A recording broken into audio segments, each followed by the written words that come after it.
नमस्कार, सुभाष की बात में आपका स्वागत है। भारतीय राजनीति में वैसे तो महात्मा गांधी और बाबा साहब अम्बेडकर हमेशा से प्रासंगिक रहे हैं, पर इधर के कुछ सालों में उनकी प्रासंगिकता कुछ ज़्यादा बढ़ गई है। क्यों? क्योंकि गांधी को भर भर कर बहुत लोग सोशल मीडिया पे गाली दे रहे हैं। वहीं बाबा साहब अम्बेडकर को लेकर, संविधान को लेकर भी बहुत बातचीत हो रही है।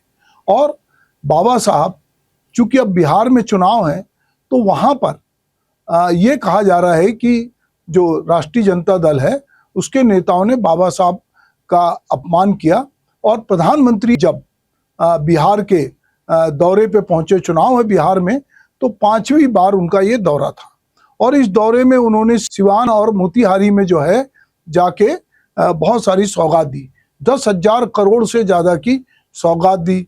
वंदे भारत जो एक ट्रेन है एक्सप्रेस, वो उन्होंने जो है पाटलिपुत्र से गोरखपुर तक जो वंदे भारत है उसके लिए जो है शिलान्यास भी किया वहां पर। तो ये लगातार बहुत सारे प्रधानमंत्री ने बात की। प्रधानमंत्री ने कहा कि जो राष्ट्रीय जनता दल के लोग हैं वो बाबा साहब को पैर में रखते हैं और हम उनको दिल में रखते हैं, और यही बाबा साहब का अपमान जो है इनको भारी पड़ेगा। बिहार में चुनाव है तो जाति की बात भी होगी, तो वहाँ पिछड़े की बात हुई, अति पिछड़े की बात हुई, वहाँ पे दलित की बात हुई, महादलित की बात हुई। तो कई तरह की बातचीत वहाँ पर हुई और नीतीश कुमार की एनडीए की उपलब्धियां भी गिनाई गई। और सब लोगों ने जो है, कोई जो गिरिराज सिंह है उन्होंने मोदी जी को विश्व गुरु भी बताया। 22 परियोजनाओं का उद्घाटन हुआ और 53,000 जो है पीएम आवास की पहली किस्त दी गई। तो जो कुछ हो रहा था या हो सकता था वो अब बिहार में हो रहा है। ऐसे तो पिछली बार कहा गया था बिहार को जो है एक विशेष पैकेज मिलेगा, पर उस तरह का पैकेज नहीं मिला। तो इस समय बिहार में जो है सियासी पारा बहुत गर्म है। सबसे लंबे समय और सबसे ज्यादा 9वीं बार मुख्यमंत्री नीतीश कुमार हैं, और नीतीश कुमार भाजपा के समर्थन से हैं और इस बार भी वो मुख्यमंत्री का चेहरा है। एकमात्र महिला जो है राबड़ी देवी, संयोग से कहीं या कोई इंसिडेंस था कि वो मुख्यमंत्री बनी, वो 3 बार रही। लालू प्रसाद मुख्यमंत्री रहे और बाद में वो रेल मंत्री बने, पर अभी लंबे समय से नीतीश कुमार मुख्यमंत्री है।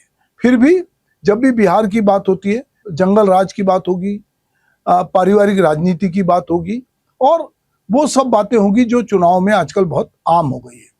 तो ऐसे समय में प्रधानमंत्री नरेंद्र मोदी ने बिहार में जाकर कुछ क्या कहा, और अंबेडकर विवाद और बदलते सियासी समीकरण को समझने के लिए सबसे पहले मैं आपको प्रधानमंत्री के जो बिहार में भाषण और जो कुछ कार्यक्रम है उसको दिखाता हूं।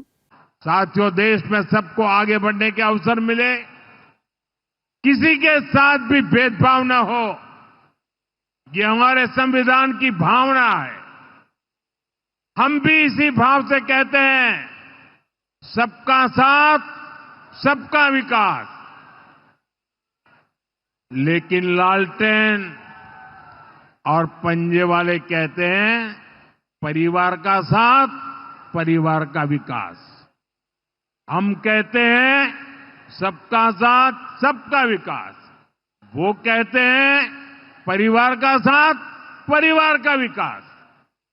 इनकी राजनीति का कुल जमा निचोड़ यही है, अपने अपने परिवारों के हित के लिए ये देश के बिहार के करोड़ों परिवारों का अहित करने से भी नहीं चूकते हैं।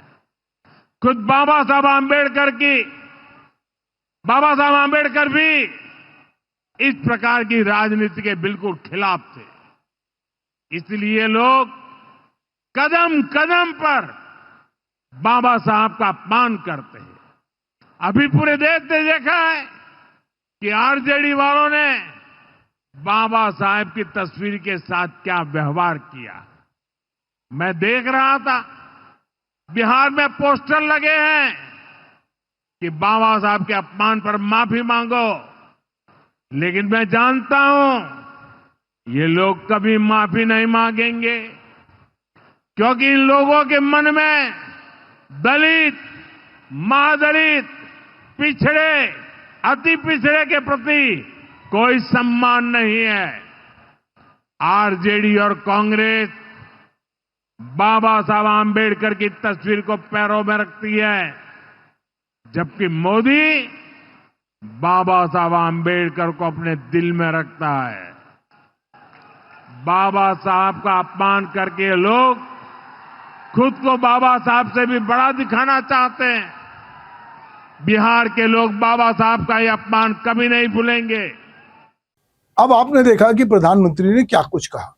अब इस पर विपक्ष की क्या टिप्पणी है उसको भी देख लेते हैं। कौन रखा है पैर के सामने? आरजेडी के वर्कर जो कौन है आरजेडी के वर्कर रखे हैं? 10-10 घंटा लालू जी काम करते हैं, मिलते हैं लोगों से 78 साल की उम्र में। स्वास्थ्य ठीक नहीं है, किडनी का ट्रांसप्लांट है, फिर भी इन लोगों को शर्म नहीं आता, इस तरह का झूठा घटिया आरोप लगाते हैं। अब हम बात करना चाहते हैं कि जो बिहार में बदलते सियासी समीकरण क्या होंगे अंबेडकर विवाद के साथ साथ, तो इसकी पड़ताल बहुत जरूरी है। बिहार में 2025 के विधानसभा चुनाव की उल्टी गिनती शुरू हो गई है। जैसे जैसे चुनाव नजदीक आ रहे हैं, राज्य का सियासी पारा चढ़ता जा रहा है। हाल ही में प्रधानमंत्री नरेंद्र मोदी का जो सिवान दौरा हुआ, उसने माहौल को और तीखा कर दिया, खास करके जब उन्होंने राष्ट्रीय जनता दल आरजेडी पर बाबा साहब अम्बेडकर के कथित अपमान का आरोप लगाया। विवाद की शुरुआत एक तस्वीर से हुई, जिसमें लालू प्रसाद यादव के जन्मदिन समारोह में अंबेडकर की तस्वीर को कथित रूप से अनुचित स्थान पर रखा गया। भाजपा और प्रधानमंत्री मोदी ने इसे दलित समुदाय के अपमान के रूप में पेश करते हुए आरजेडी को कटघरे में खड़ा करने की कोशिश की। मोदी ने कहा कि आरजेडी के लोग बाबा साहब की तस्वीर को पैरों के पास रखते हैं, जबकि वे स्वयं उन्हें दिल में रखते हैं।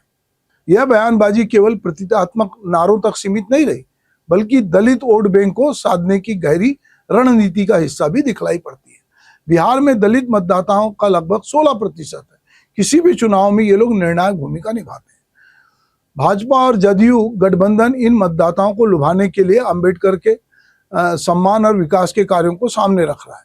वहीं आरजेडी इस पूरे विवाद को राजनीतिक नौटंकी करार देकर अपने परंपरागत मुस्लिम यादव वोट जो एमआई है, उसको जो है उसके समीकरण को और मजबूत करने की कोशिश कर रहा है। प्रधानमंत्री ने अपने भाषण में लालटेन और पंजे के शिकंजे से बचने की बात कह के कांग्रेस और आरजेडी दोनों पर हमला बोला और साथ ही 10,000 करोड़ की विकास योजनाओं की घोषणा की। इन योजनाओं में वंदे भारत ट्रेन और मोतिहारी की योजनाएं प्रमुख हैं, जिसमें शहरी और मध्यम वर्ग को साधने की कोशिश की गई है। वहीं दूसरी ओर तेजस्वी यादव बेरोजगारी, महंगाई, सामाजिक न्याय को केंद्र में रखकर ग्रामीण लोगों को जो हाशिए पर हैं उनके साथ उनको लाने की वो बात करते हैं। उनका नारा है बिहार में अब की बार अंबेडकर पर आर पार। यही दिखाता है कि आरजेडी इस मुद्दे को अपने तरीके से पलटने की रणनीति में काम कर रही है।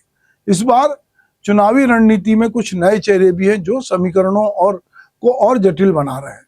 जन स्वराज पार्टी के प्रशांत किशोर जो कल तक दूसरों की पार्टी के एनालिसिस करते थे और लड़ने के तरीके बताते थे, अब वर्ग आधारित और विकास केंद्रित राजनीति का दावा कर रहे हैं। वे नीतीश और लालू शासन को विफल बताते हुए युवाओं और हाशिए के वर्गों में पकड़ बनाने की कोशिश कर रहे हैं। हालांकि जाति और स्थानीय प्रभाव की राजनीति में उनका असर सीमित हो सकता है। नीतीश कुमार जो अब भी एनडीए के केंद्रीय चेहरे हैं, उनके स्वास्थ्य को लेकर विपक्षी सवाल उठाते रहते हैं। हालांकि सार्वजनिक सक्रियता और मंचों पर उनकी उपस्थिति यह जताने की कोशिश कर रही है कि वे अब पूरी तरह से सक्रिय हैं, लेकिन उम्र और थकावट को लेकर उठते सवाल उन्हें रक्षात्मक बना सकते हैं। बीच में हमने देखा कि नीतीश कुमार के बहुत सारे उल जलूल बयान आए थे, वो भी बहुत ट्रोल हुए। उसमें से एक दो भी मैं आपके साथ साझा करता हूं। तो जो हम लोगों ने कहा कि अगर पढ़ लेगी लड़की और वो जब शादी होगा लड़का लड़की में, तो जो पुरुष है वो तो रोज रात में जो सदिया होता है उसके साथ करता है ना, तो उसी में और पैदा हो जाता है। और लड़की पढ़ लेती है तो हमको मालूम था कि वो करेगा ठीक है, लेकिन अंतिम में भीतर मत घुसाओ, उसको बाहर कर दो।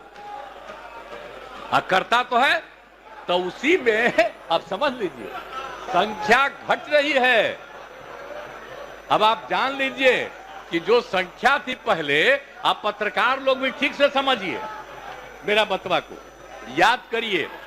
अब पहले क्या था, सुनो, 4.3, अब घटते घटते लास्ट ईयर के पहले ही जो रिपोर्ट आई है, अभी तो और हम कहें नया रिपोर्ट दे दो, तो 2.9 पर पहुंच गए।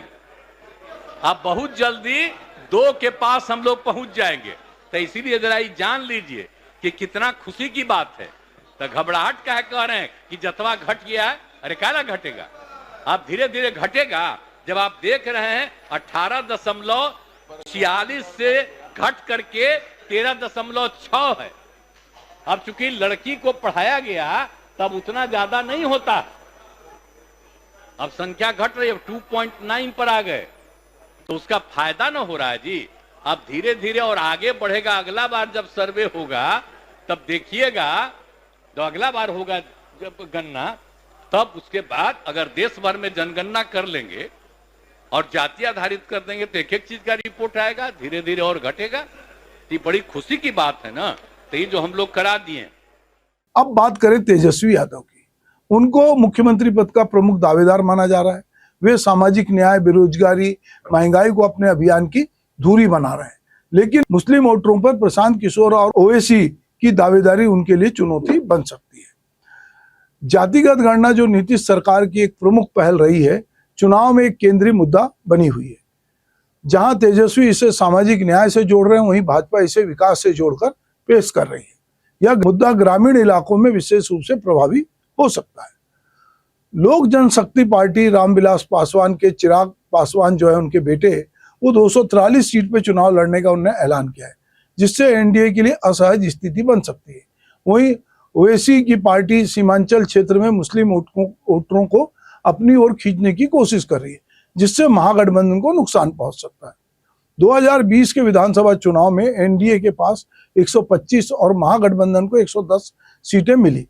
अब जबकि नए खिलाड़ी मैदान में हैं और पुराने गठबंधनों में अंतर विरोध दिख रहे हैं, तो बिहार का 2025 का चुनाव बेहद जटिल और बहुकोणीय हो गया है। बिहार का मतदाता जातिगत पहचान और स्थानीय नेताओं की विश्वसनीयता के आधार पर निर्णय लेता है, लेकिन इस बार भावनात्मक मुद्दों के साथ साथ विकास, रोजगार, शिक्षा जैसे असली सवाल भी निर्णायक साबित हो सकते हैं। अंबेडकर विवाद ने चुनावी बहस की दिशा तय कर दी है, लेकिन यह मतदाता की प्राथमिकताओं पर निर्भर करेगा कि कौन से मुद्दे अंततः निर्णायक बनते हैं। तो ये जो बिहार का चुनाव होने वाला है, ये चुनाव पूरे देश की राजनीति को प्रभावित करेगा, क्योंकि ऐसे बातचीत में कहा जाता है कि एक बिहारी सब पर भारी। तो बिहार जो है वो केवल बिहार तक नहीं है, बिहार हमारे पूरे इतिहास से जुड़ा हुआ है, हमारी परंपरा से, हमारी शिक्षा से जुड़ा हुआ है। और बिहार का आदमी आपको पूरे देश दुनिया में कहीं पर भी मेहनत करता हुआ दिख जाएगा। तो अब चूंकि बिहार में चुनाव हो रहा है और बिहार में एक अलग तरह की जागरूकता है, एक जातिगत समीकरण है, तो अब देखते हैं कि आने वाले समय में जो बिहार का चुनाव है वो क्या रंग लाता है। प्रधानमंत्री अभी 5वीं बार गए हैं और बार बार जाएंगे। इस बीच में हो सकता है बिहार को बहुत सारी सौगात दें। और इधर दूसरी तरफ लालू प्रसाद यादव हैं, उनके बेटे तेजस्वी यादव हैं और बाकी लोग हैं। तो अब केंद्र की सरकार के लिए भी एक सवाल है कि एक चुनाव होने जा रहा है 2025 में, और उसके बाद अलग अलग समय में अलग अलग राज्यों में होगा, और केंद्र के चुनाव जो है 2029 में होंगे। अब केंद्र सरकार जो कि भाजपा की सरकार है, और राज्य में भी अधिकांश राज्यों में जहां जहां भाजपा की सरकार है, उसके सामने सबसे बड़ी चुनौती है कि वो फिर से जीत कर आए, ज्यादा मतों से जीत कर आए, और ये बताए कि वो जो है हर जगह सफल है। और पाकिस्तान की बात भी बहुत बढ़ चढ़ के हो रही है, ऑपरेशन सिंदूर की सफलता की बात हो रही है, भारत को पूरे विश्व में 30वें नंबर पे लाने की बात हो रही है, मोदी जी को विश्व गुरु बनाने की बात हो रही है। ऐसे में देखते हैं कि आने वाले समय में बिहार की राजनीति किस करवट बैठेगी। यदि भाजपा जीत भी जाती है नीतीश कुमार के साथ, तो ये भी सवाल है क्या भविष्य में नीतीश कुमार मुख्यमंत्री रहेंगे, या वहां भी महाराष्ट्र की राजनीति जो है वो रिपीट होगी। नमस्कार।